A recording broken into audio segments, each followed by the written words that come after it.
Mayur, Sitapur, a venue that will live in your memories forever, equipped with 5-star amenities and facilities, rooms, banquets, lush green lawns, restaurant, a venue for weddings, receptions, birthdays and kiddie parties, corporate meetings and stage shows.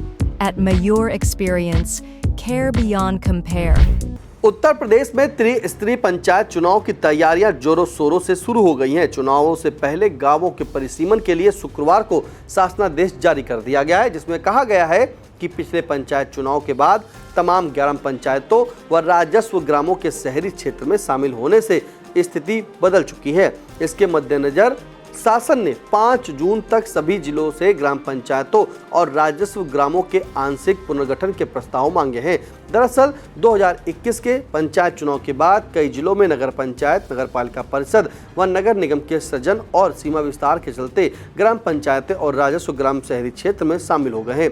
इससे कई ग्राम पंचायतों की जनसंख्या 1000 से कम हो गई है। जारी शासनादेश में कहा गया है कि शहरी क्षेत्रों में शामिल ग्राम पंचायतों को हटाने और बचे हुए राजस्व ग्रामों की नज़दीकी ग्राम पंचायत में शामिल किया जाना जरूरी है। उत्तर प्रदेश पंचायत राज अधिनियम के अनुसार राज्य सरकार 1000 आबादी वाले ग्राम या ग्रामों के समूह को पंचायत क्षेत्र घोषित कर सकती है।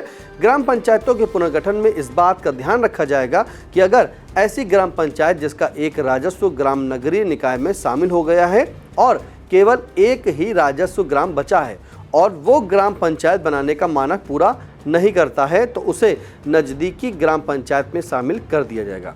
इसी तरह से कोई ग्राम पंचायत नगरीय क्षेत्र में शामिल हो गई है और उसका कोई शेष राजस्व ग्राम पंचायत बनाने के लिए मानक पूर्ण करता है, तो उस दशा में उस राजस्व ग्राम को ग्राम पंचायत बनाया जा सकता है।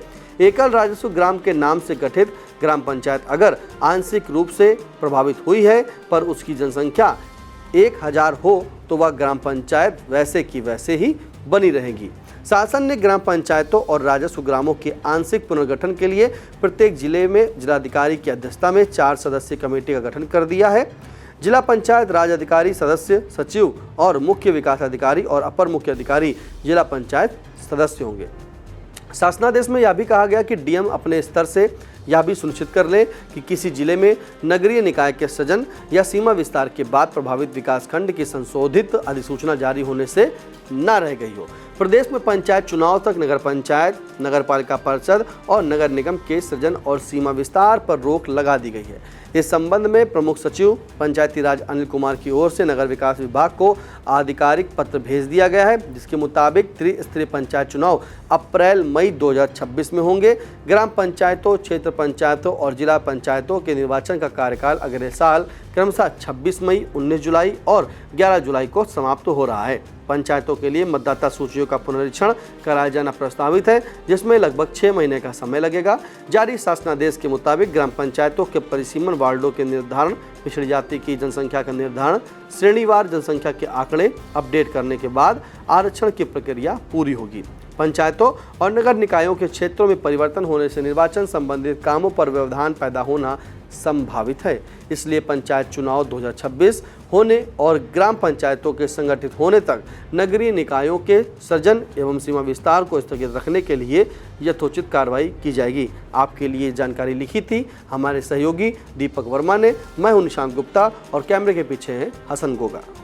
Sai Sanjeevani hospital, station road, Sitapur. Sitapur का पहला मल्टी स्पेशलिटी हॉस्पिटल, जहां आपको जनरल फिजिशियन, हड्डी रोग, स्त्री रोग, जनरल सर्जरी, नाक कान गला और न्यूरो के डॉक्टर उपलब्ध हैं। साई संजीवनी में आयुष्मान कार्ड धारकों का मुफ्त इलाज और टीपीए कार्ड धारकों के लिए कैशलेस सुविधा उपलब्ध की गई है। हॉस्पिटल में आईसीयू, वेंटिलेटर, बाईपैप व डायलिसिस की सुविधा भी उपलब्ध है।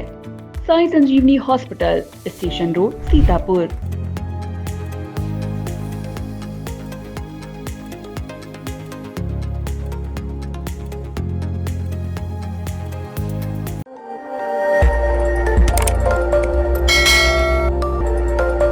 खबर आपकी, नजर हमारी।